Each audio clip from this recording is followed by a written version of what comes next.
6 disparos a la luz de la luna. H.P. Lovecraft. No es corriente descargar los 6 tiros de un revólver con toda precipitación, cuando uno solo habría sido sin duda suficiente, pero hubo muchas cosas en la vida de Herbert West que no eran corrientes. No es habitual, por ejemplo, que un médico recién salido de la universidad se vea obligado a ocultar los motivos que lo impulsan a elegir determinada casa y consulta. Sin embargo, eso fue el caso de Herbert West, cuando obtuvimos él y yo el título de la Facultad de Medicina de la Universidad Miskatonic y tratamos de paliar nuestra penuria, instalándonos como facultativos de medicina general. Tuvimos mucho cuidado en ocultar que habíamos elegido nuestra casa por su aislamiento y su proximidad al cementerio. Un deseo de soledad de esta naturaleza rara vez carece de motivos, y como es natural, nosotros los teníamos también. Nuestras necesidades se debían a un trabajo claramente impopular.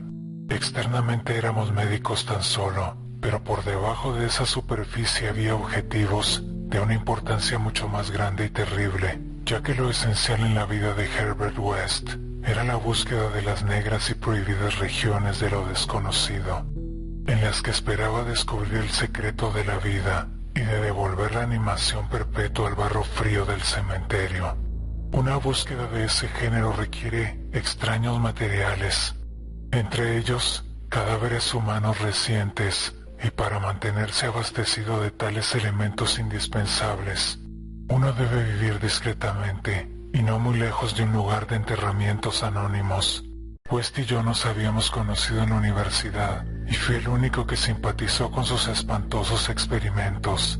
Gradualmente me había convertido en su ayudante inesperado, y ahora que abandonábamos la universidad, teníamos que seguir juntos. No era fácil que 2 doctores encontraran salida juntos, pero finalmente, por influencia de la universidad, se nos proporcionó una consulta en Bolton, pueblo industrial próximo a Arkham, la sede universitaria. Las fábricas textiles de Bolton son las más grandes del valle de Miskatonic, y sus operarios políglotas no han sido jamás pacientes gratos para los médicos de la localidad. Elegimos nuestra casa con el mayor cuidado y adoptamos finalmente un edificio ruinoso, próximo al final de la calle Pond, a 5 números de nuestro vecino más cercano, y separada del cementerio tan solo por una extensión de pradera cortada por una estrecha franja de espeso bosque que hay al norte. Dicha distancia era mayor de lo que hubiéramos deseado, pero no encontramos una casa más cerca, a menos que nos hubiésemos instalado en el otro lado del prado, lo que quedaba muy retirado del distrito industrial, pero no estábamos demasiado descontentos, ya que no teníamos vecinos entre nosotros y nuestra siniestra fuente de abastecimiento. El camino era algo largo, pero podíamos transportar nuestros mudos ejemplares sin que nadie nos molestase. Nuestro trabajo fue sorprendentemente abundante desde el principio mismo, lo bastante abundante como para satisfacer a la mayoría de los jóvenes doctores, y lo bastante abundante para resultar un aburrimiento y una pesadez para aquellos estudiosos, cuyo verdadero interés residía en otra cosa.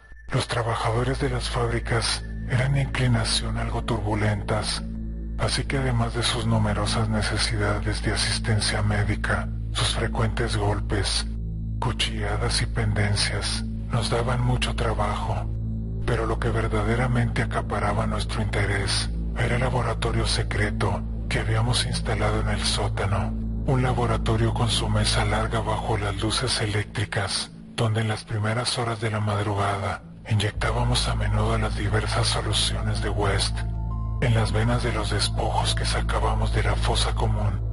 West experimentaba febrilmente, tratando de encontrar algo que pusiese en marcha de nuevo los movimientos vitales tras haberlos interrumpido ese fenómeno que llamamos muerte, pero chocaba con los más horrorosos obstáculos. La solución debía tener una composición especial según los distintos tipos. La que servía para los conejillos de Indias no valía para los seres humanos, y cada clase requería sensibles modificaciones. Los cuerpos tenían que ser excepcionalmente frescos, dado que una ligera descomposición del tejido cerebral hacía imposible que la reanimación fuese perfecta. En efecto, el mayor problema estaba en conseguir cadáveres suficientemente frescos. West había tenido experiencias horribles durante sus investigaciones secretas en la universidad, con cadáveres de dudosa calidad. Las consecuencias de una animación parcial o imperfecta eran mucho más horrendas que los fracasos totales. Y los dos teníamos recuerdos pavorosos de ese tipo de resultados.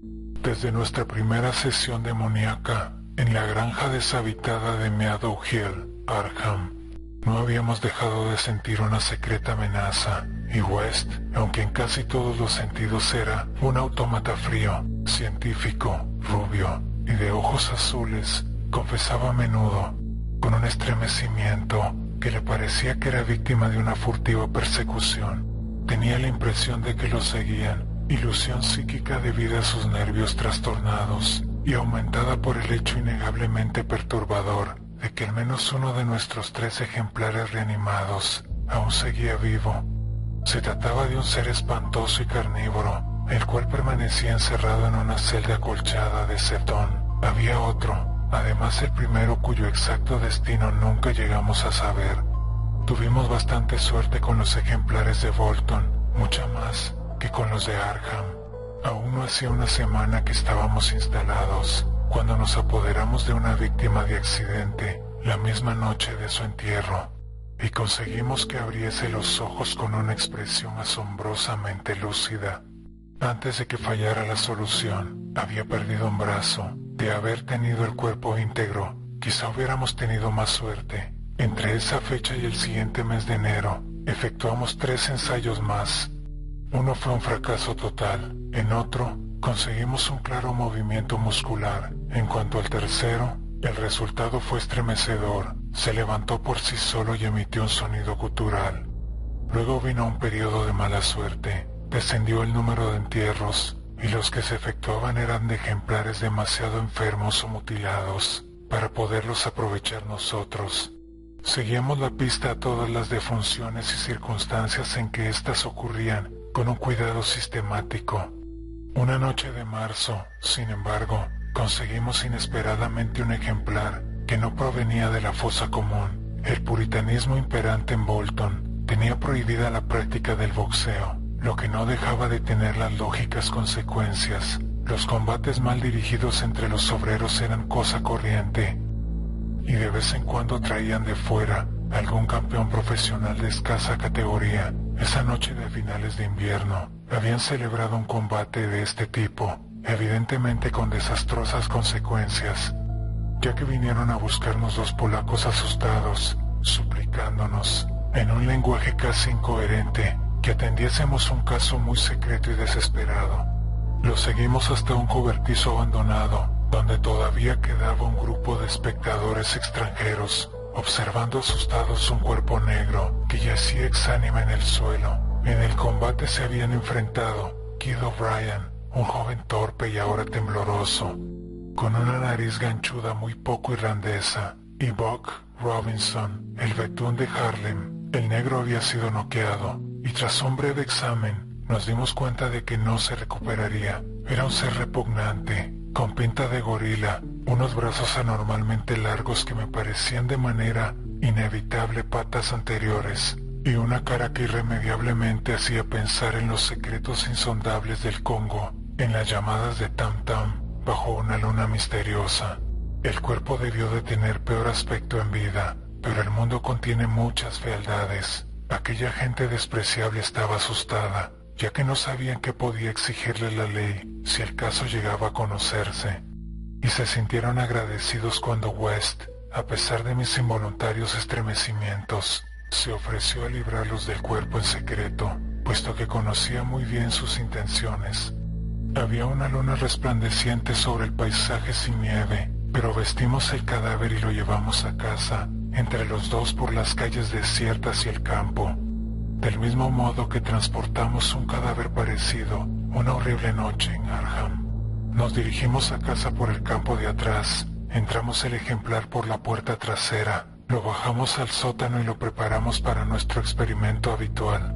Nuestro miedo a la policía era absurdamente considerable, aunque habíamos calculado nuestro recorrido de forma que no nos tropezamos con el guardia que hacía ronda por aquel distrito. El resultado fue engojosamente decepcionante. Con su aspecto horrendo, nuestra presa fue totalmente insensible a todas las soluciones que inyectamos en su negro brazo, de modo que como se acercaba peligrosamente la hora del amanecer, hicimos lo mismo que con los demás. Lo llevamos a rastras por el prado, hasta la franja del bosque próxima al cementerio de enterramientos anónimos, y lo enterramos allí, en la mejor sepultura que la helada tierra nos permitió. La fosa no era demasiado honda, pero era tan buena como la del ejemplar anterior, aquel que se había levantado y había proferido un grito. A la luz de nuestras linternas oscuras, lo cubrimos cuidadosamente con hojas y ramas secas, seguros de que la policía no lo descubriría jamás en un bosque tan oscuro y espeso. Al día siguiente me sentí alarmado, ya que un paciente me trajo la noticia de que se sospechaba que habían celebrado un combate y que había muerto alguien. West tenía otro motivo de preocupación. Por la tarde lo habían llamado para que atendiese un caso que acabó de forma amenazadora. Una italiana se había puesto histérica porque se le había extraviado el hijo, un chiquillo de 5 años, que había desaparecido por la mañana y no había vuelto para comer, y presentaba síntomas sumamente alarmantes, dado que padecía del corazón. Era un histerismo estúpido, ya que el chico se había escapado más de una vez, pero los campesinos italianos son extraordinariamente supersticiosos, y esta mujer parecía tan angustiada, por los presagios como por los hechos. Hacia las 7 de la noche, la mujer falleció, y su frenético marido armó un escándalo espantoso, empeñado en matar a West, a quien culpaba furiosamente de no haberle salvado la vida. Los amigos lo sujetaron cuando lo vieron sacar un cuchillo, pero West se marchó en medio de inhumanos alaridos, maldiciones y juramentos de venganza. En su último dolor, el hombre parecía haberse olvidado de su hijo, que aún no había regresado. Entrada ya la noche, se habló de buscarlo en el bosque, pero la mayoría de los amigos de la familia se ocuparon de la difunta y del vociferante marido. Total, la tensión nerviosa a que se vio sometido West fue sin duda tremenda. El pesar en la policía y en el italiano loco lo agobiaba tremendamente. Nos retiramos a descansar alrededor de las 11, pero yo no dormí bien. Bolton contaba con un cuerpo de policías sorprendentemente eficaz, pese a ser un pueblo pequeño, y yo no paraba de pensar en el escándalo que se provocaría si se llegara a descubrir lo ocurrido la noche anterior. Podía significar el fin de nuestro trabajo en la localidad y quizá la cárcel para los dos. Me inquietaban los rumores que corrían acerca del combate de boxeo. Pasadas las 3, el resplandor de la luna me dio en los ojos, pero me volví sin levantarme a cerrar la persiana. Luego sonaron unos golpes energéticos en las puertas de atrás. Permanecí inmóvil, algo aturdido.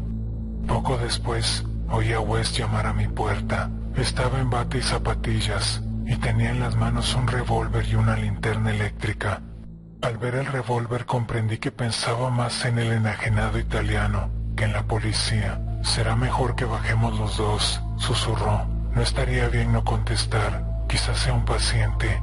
Sería muy propio de uno de esos idiotas llamar por la puerta de atrás».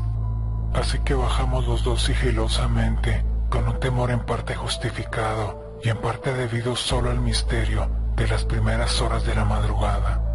Volvieron a llamar, un poco más fuerte. Al llegar a la puerta, corrí el cerrojo cautelosamente y abrí de par en par. Al revelarnos la luz de la luna la figura que teníamos delante, West hizo algo muy extraño. A pesar del evidente peligro de atraer sobre nuestras cabezas la temida investigación policial, cosa que felizmente evitamos por el relativo aislamiento de nuestra casa, mi amigo, súbita, excitada innecesariamente, vació las 6 recámaras de su revólver sobre nuestro nocturno visitante, porque no se trataba del italiano ni del policía. Recortándose horrendamente contra la luna espectral, había un ser gigantesco y deforme, inconcebible salvo en las pesadillas. Era una aparición de ojos vidriosos, negra y casi a 4 patas, cubierta de hojas y ramas y barro, y sucia de sangre coagulada. la cual mostraba entre sus dientes relucientes una cosa cilíndrica, terrible, blanca como la nieve, que terminaba en una mano diminuta.